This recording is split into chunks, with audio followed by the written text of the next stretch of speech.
നിയമ ഭേദഗതി ബിൽ ഉടൻ നിയമസഭയിൽ അവതരിപ്പിക്കില്ല. ഈ സഭാ സമ്മേളനത്തിൽ അവതരിപ്പിക്കുന്ന ബില്ലുകളുടെ പട്ടികയിൽ വന നിയമ ബിൽ ഒഴിവാക്കി. വന നിയമ ഭേദഗതി വിവാദമായ സാഹചര്യത്തിലാണ് നടപടി. ബില്ല് അവതരണം മാറ്റിവെച്ചതിൽ സന്തോഷമുണ്ടെന്ന് PV അൻവർ പറഞ്ഞു. ഇങ്ങനെയുള്ള ഒരു ബില്ല് പിന്നെ പിൻവലിച്ചത്? എന്തിനാ ഈ ബില്ല് കൊണ്ടുവന്നത്? അതിനെ പിൻവലിച്ചതിൽ നിന്ന് അതിൻ്റെ ന്യായീകരണം എന്താണ്? വളരെ അനാവശ്യമായി ജനങ്ങളെ ബുദ്ധിമുട്ടിക്കാനുണ്ടായ ഇതൊരു ദുരന്ത ഭൂമിയായി മാറുമായിരുന്നു, ദുരന്ത ഭൂമി.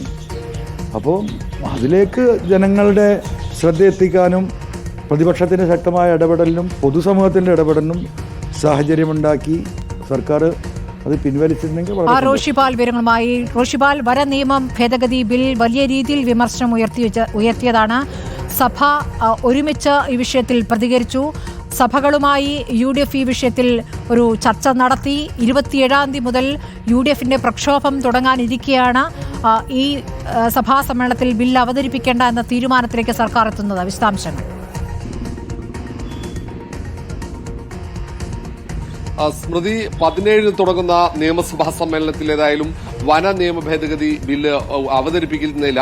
ഇന്ന് ചേർന്ന മന്ത്രിസഭാ യോഗം ഈ സഭാ സമ്മേളനത്തിൽ അവതരിപ്പിക്കുന്ന ബില്ലുകൾക്ക് അംഗീകാരം നൽകിയിട്ടുണ്ട്. ആ പട്ടിക അംഗീകരിച്ചു.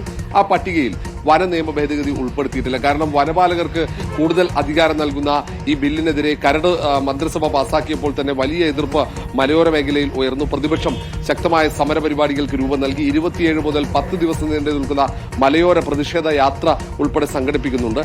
അങ്ങനെ ഒരു സാഹചര്യത്തിൽ കൂടി പ്രത്യേകിച്ച് ക്രൈസ്തവ സഭകൾ ഈ കാര്യത്തിൽ കടുത്ത എതിർപ്പ് കേരള കോൺഗ്രസ് മാണി വിഭാഗം വഴി മുഖ്യമന്ത്രിയെ അറിയിക്കുകയും ചെയ്തതാണ്. ഈ ഒരു പശ്ചാത്തലത്തിൽ തന്നെയാണ് ഇന്ന് ചേർന്ന മന്ത്രിസഭാ യോഗം ഈ നിയമസഭാ സമ്മേളനത്തിൽ പരിഗണിക്കേണ്ട ബില്ലുകളുടെ പട്ടികയിൽ വന നിയമ ഭേദഗതി ബില്ല് ഉൾപ്പെടുത്താതിരുന്നത്.